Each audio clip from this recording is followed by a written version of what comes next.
Oui, donc j'ai toujours eu la chance, c'est complètement dingue. J'ai eu la chance de faire un rejet pour expérimenter ça aussi. Et j'en parle un petit peu au passé, même si les chiffres sont pas terribles, parce que, alors, je vais vous raconter des petites anecdotes, après vous couperez, vous ferez ce que vous voulez. Donc, je vais à l'hôpital parce que je respirais très mal, le cœur battait vraiment très peu. Et à l'hôpital, on me dit, bon, là, tu as un rejet très très sévère. Du coup, on va faire des traitements compliqués. Donc, il y a eu des infiltrations de thérapeutiques très très très lourdes. Et puis, des médicaments et des machines. Bon.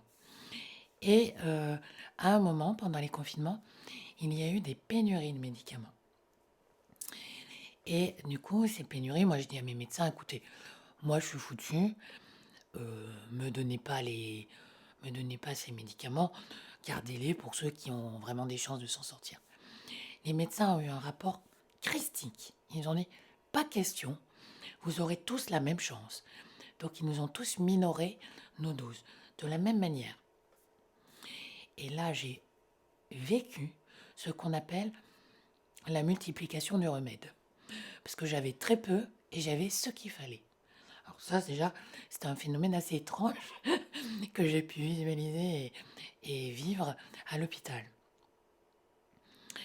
Ensuite, bon, mon état de santé n'était pas brillant. Quand je soufflais dans les machines, apparemment, c'est comme s'il y avait personne qui soufflait dans les machines. J'avais l'impression de mettre toute ma force, mais c'était pas compatibilisé par les machines. La machine disait non, là, c'est en dessous de la capacité vitale. Normalement, c'est un mort, là, tu vois. Donc je me suis dit, bon, ben, je dois être animée d'un souffle imperceptible aux machines. Et le maire de notre colline, là, il est pneumologue.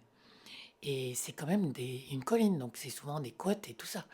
Puis j'étais dans la côte et je croise le maire et je dis, vous savez, monsieur le maire, j'ai vraiment des chiffres minables au niveau respiratoire. Il rigole, il me dit, mais c'est impossible, tu pourrais pas monter cette côte avec des chiffres comme ça. On va tout refaire les bilans dans mon hôpital. On refait tout pareil. Alors là, il me dit, alors là, c'est trop bizarre.